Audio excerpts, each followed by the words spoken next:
Hello everyone, this is Logan coming to you from North Carolina. Today we're going to show you how we do the 100-hour service or annual service on our Yamaha 150. I have this mounted on my Key West. It's a 203 FS. It'll be our first service on this boat, but I wanted to help everybody else along for you new beginners and such on what to do, what to look for, at least what I've found, what I've researched, and what I've heard through my time on boats. Our first step is going to be going through and draining the gear oil out of the lower unit. We'll be using this plug right here as our basically to drain it. It'll allow your air to go through to let it drain properly. Your screw under here on the bottom right there, you will take the bottom screw out first. We'll be removing this one first, get our bucket in place. We'll use an impact driver for that because it's very important you don't strip these screws. Yamaha loves to use flathead screwdriver type screws for whatever reason. Probably the worst ones you could use in my opinion, but if you use an impact driver you have a very good chance of not stripping them. If you do strip them, you've caused yourself a lot of problem right out the beginning. When you do let this oil out, you want to have a bucket in place. You want to take the bottom one out, then the top one. It'll start draining good. You want to especially look for your oil. If it smells really burnt, it's okay, but it's probably definitely needs to be changed sooner next time. If it looks, black but doesn't smell too burnt, you're probably in good shape. If you see a milkshake looking deal or have water first then oil, you definitely have a seal problem, and you're going to want to take care of that before you put your boat back in the water. So I'll get my stuff together. We'll come over, show you how we do this, and we'll go through the other steps. Okay guys, we tilted our motor up here, make it easier to get to. We're going to want to take this screw out, the bottom drain screw first. When it comes out, you want to make sure you get the gasket out with it. If the gasket does not come out, or if you can't find it, you want to find that or replace it. You want to check it, make sure it's in good condition. After we take that out, get our bucket in place, we're going to take the vent screw out. When we release that, the oil will start coming. It's not going to come really fast, but it's going to start coming. So you want to have everything ready and in place. And as I said before, this is time to see what it looks like. If your seals are holding good in your lower unit here, what have you. If you got water or milkshake looking deal, you're going to want to take it to somebody or take it apart yourself and see what seal has gone bad and why you're getting water. And you're not going to want to continue to use this motor until you fix that. So we'll start taking this one out first. I've already pre-loosened it for the video part of it. I'll take this one out first. And you see I have my gasket on there. Gasket's still on there. We're going to get our bucket ready. We're going to let the motor down some. We'll set our screw right here, which the magnet is killing me. All right, we're going to let our motor down. So our gear oil comes out good. Alright, and we're going to go ahead and take out the vent screw, which has been pre-loosened too for the video. As soon as we do, you will start seeing the oil come out of here. See, as soon as alright, and I dropped it right in the bucket. That is really good looking oil. That probably doesn't even need changed. But I've run that about 70 hours since my last service. The service that was done by the mechanic that from the place that I bought the boat from. So this is the first time I've done it. That oil looks very good, very clean. I know I have no problems. My seal, my gasket is still in good shape here. So we will let that drain and we'll start working on the other parts of the service. Okay, so next, while that's draining, I'm gonna go up here. We've already taken the cover off our motor, removed the plastic covering the back, and we have our spark plugs. Yamaha makes it easy for you to remember. I always have to put these back in order, but if you can see that one right there, number 1, number 2, number 3, and finally 4 at the bottom. Yamaha's done us all a big favor, number 4 down there at the bottom, if you can see it, by labeling these so that you don't get them mixed up. When you're removing these, you don't want to pull on the wire right here. Let me get you where you want to pull on the rubber here. You want to do it real easy and gently and not damage this. You do not want to have to replace the wires and the plugs. I've already taken one plug out. When you take your plugs out, you can take them out in just any socket or whatever, but it's definitely recommended when you reinstall your plugs, you want to use a torque wrench. I have my torque wrench up here. I have it set to 20 foot-pounds. As you can see on the gauge there, you want to set it to 20 about. You want to make sure you don't over tighten these. You can really tear some stuff up. So I'm going to proceed to replacing with my Autolite Iridiums here, which was a cross reference for the NGKs I took out. And I also love to use grease. You can get this in any auto parts store, but you want to get some kind of grease. Any bolt you remove or anything, you always want to have it where you can get it back out every time you do a service or a repair. So a little tiny bit of grease or anti-seize thread grease like this is will go a long way with helping you through the years to replace or remove and just do regular service. So we're going to proceed on removing and replacing our plugs, and we'll go on to the next step. Okay, so I wanted to take a minute and show everyone, if I can get my camera to focus right, how burnt these plugs are. These plugs are very burnt. Just means they've been used. Now, if you saw all 4 of these and they looked about the same, that's fantastic. If you're looking and some are burnt and some aren't, some are blacker than others, you may have a carbon issue in your motor, and you may want to take it to a mechanic or shop or have it checked for compression and to see if you got some other kind of internal problem or carbon buildup. So when you're doing this, just take a look, make sure all your plugs look the same. If they look burnt like this was still running fine, but it's definitely time for a change, and you should change them every 100-hour service or at least once a year. Okay, so I've got my gear oil hooked up with my drain. You want to hook that up. Hook this up before you hook it to here. Just makes it easier to screw on so you don't have to screw the whole thing together. And we're going to pump this until it starts running out of here. When you first start seeing coming out, you might think you have oil to the top. It could be bubbles or whatnot. You want to pump it till you have a good stream coming out. Then you want to replace this one first before you undo that. If not, you'll undo that and you'll have gear oil running everywhere. So do this one, fill it, do this one, unscrew that, and screw the new one back in. Make sure you have all your gaskets back on. Make sure they're snug, but don't over tighten them so you don't strip them out. And then on to the next. Okay guys, now to make my oil change easier, I prefer to use the extraction method through the dipstick hole. You simply stick the small tube through your dipstick hole. Make sure it bottoms out at the bottom all the way down. You put your hose in the jug that you want to put the oil in, which in my case is the same one that I put the gear oil in. And now I'll start pumping. For video purposes, I'm not going to be able to hold the camera and pump at the same time, so I'm going to extract the oil and show you what it looks like when I'm done. Now that we are done getting our oil out, we are going to put our dipstick back in. Alright, we're going to now spray our rust and corrosion protection. Yamaha also makes, it's called Yamaha film.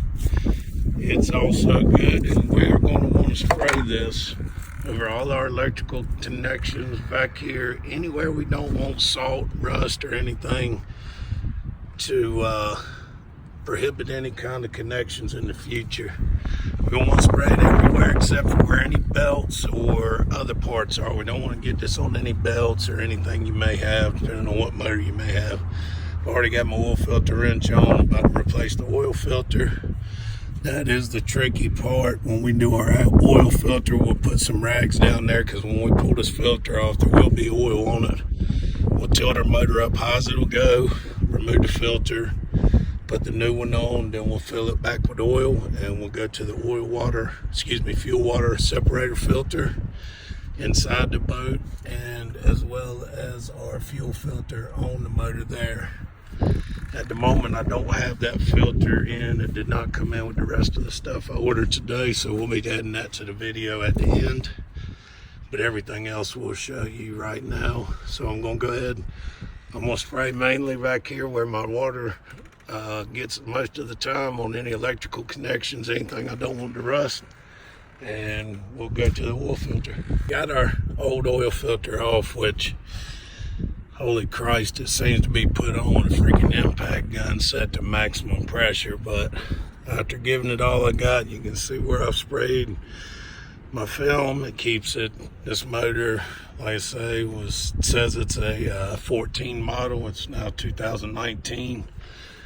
The guy that I bought it off of, with the dealership rather, said that the guy that owned it sprayed it every year. Also had it in there for service. You can see that it looks brand new. Yamaha film or fluid film, they work great. I mean, they're made electrical connections, any kind of very good product. You don't want to go cheap on this. You want to protect this motor. Our filter, like with any filter, oil filter, when you take this one off, you want to put a little oil on the gasket when you go around it, and hand tighten it back, and then give it just a little bit of turn with your oil filter wrench, not a lot. And now we're on to filling it with oil. Putting back, we're going with the Yamaha 4M Tim W30. It's a recommended oil for the Yamaha motors, the newer ones probably, as well as the old ones. The manual says 4.8 quarts, so we will be putting 4.8 quarts in there. After we do this, we would normally go to the fuel filter in the front, which is right here. Right here. But like I said, that did not come in today, along with the other parts. It says it'll be here this week, so we'll add something. We'll be adding the oil up here up top where the oil fill is, and then we'll be going down in here to change our fuel water separator filter. We'll then be pulling the prop off right here, checking for the fishing line, good and whatnot. As you can see, it's just really muddy here. It's been raining like crazy for at least 6 days. And then our boat should be pretty much ready to go. We'll grease the fittings, which I'll show you. And when our fuel filter comes in, we'll add it to the video. Okay, so we just finished putting in our Yamaha lube. Now put the cap back on up here. We will check on our dipstick to see it. Like I said, it calls for 4.8 quarts. This is a 4-quart 1-gallon jug. We have our other jug here. Our 1-quart jug, where, if you can see, it is down to about 300 milliliters. But we will check. It should be to 200. Let's see where we're at on our dipstick. Clean it off. Put it back in. Now, you see the 2 marks. You should be able to see the 2 holes on there. In between the 2 holes, which it is on the upper side of half, so that is perfect. We will not add any more oil. Take this funnel off. These style funnels that screw on are so good. I don't know if you have one or ever had one, but you cannot beat them. Next will be our fuel water separating filter on the interior of the boat. I'll get the hatch pulled off here. Again, the other thing you always want to do right here is the fuel filter here. You see, you always want to change that on your annual service, 100-hour service. Like I said, I don't have it right now. When you do it though, you see the wire coming out the bottom right here.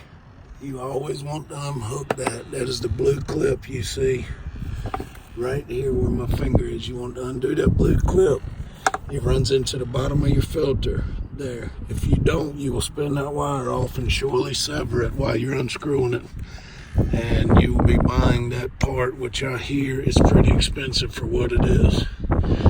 So let me get my access hatch off here and I'll show you what we got going on. Okay, so we got our hatch off now. As we look down in here, you will see right here I have my fuel water separator, my Yamaha fuel water separator. It's mounted right here. When we take this off, again, because of the restriction that I don't have anybody with me, when I take this off, I'm going to take the filter off, and then I'm going to feel under here on the gasket. I'm going to feel for trash, buildup, anything like that. If I need to clean that, I will clean that before I put my new filter back on. Once I put my new filter back on, I may not get a good seal. If I don't, I'll start getting oil in my fuel line. Also, when you do this filter or this one, you will lose prime in your fuel system. What you'll have to do is put this back on. You can manually fill it with fuel before you put it back on, or you can use your primer bulb right here until you get fuel out of the lines up here. Once you do, you should be back primed, but you need to do that after you replace both filters. So I will now replace the filter. In this case, I'm going with a Sierra. I have a buddy who has a lot of experience with servicing motors, doing this and that. He's the one to help me. What you want to look for is the micron filtration, the gallons per hour. You want to stick with whatever Yamaha says. If you look here, it says replaces Yamaha fuel filter. As long as you are using the filter that says it's for Yamaha outboard motors, or it is a Yamaha, you're in good shape. You want to look for your micron filtration and your gallons per hour. Other than that, you're in good shape. You just don't want to void your warranty, or worse, cause any damage to your motor. I'll see you in a second. Dumped our fuel in there to properly dispose of it. We have our filter off here, which is again 10 microns. This one, 90 gallons per hour, 10 micron, exactly like the one we took off. What I like to do is always put the date that I put this on along with my oil filter. It's actually on the other side where we can't see it, but I always put the date that I put it on. You should do that, or the hours, or both. That way you can always track your service, as well as keep records of every service you ever do. So again, we'll replace this now. We'll fill it with fuel prior to putting it on, but you can also put it on empty and use your primer bulb, but you want to do both fuel filters first. This one down here, as well as that one. Do both before you reprime your system, or you're just working yourself to death for no reason. So we're gonna check the underside of our housing there prior to putting our new filter on, and we'll be right back. We'll go ahead and do our grease, and we'll pretty much well have wrapped up our 100-hour service, other than our filter that is coming in later this week. Okay guys, so we got all our grease fittings done. We're gonna put our hatch back on here. I'm sure you can hear my daughter riding around in the background, so I'd probably be about done with the video, even if I wasn't done, if all you dads out there know what I mean. So we got our hatch back. Only thing left to do is take our prop off here, grease this, grease the rod, the bolt, check it for fishing line. When you pull this off, you're going to want to look for wound up braid or fishing line. almost always every boat has that if you use it at all during the year, really. So other than that, appreciate you watching. Any questions you might have, leave in the comments. I really would appreciate a like and a subscribe, and be coming to you with more videos in the future. Special thanks goes out to Heiko Winkler with the South Florida Fishing Channel to get me started in YouTube videos. Thank you, Heiko. Bye, guys.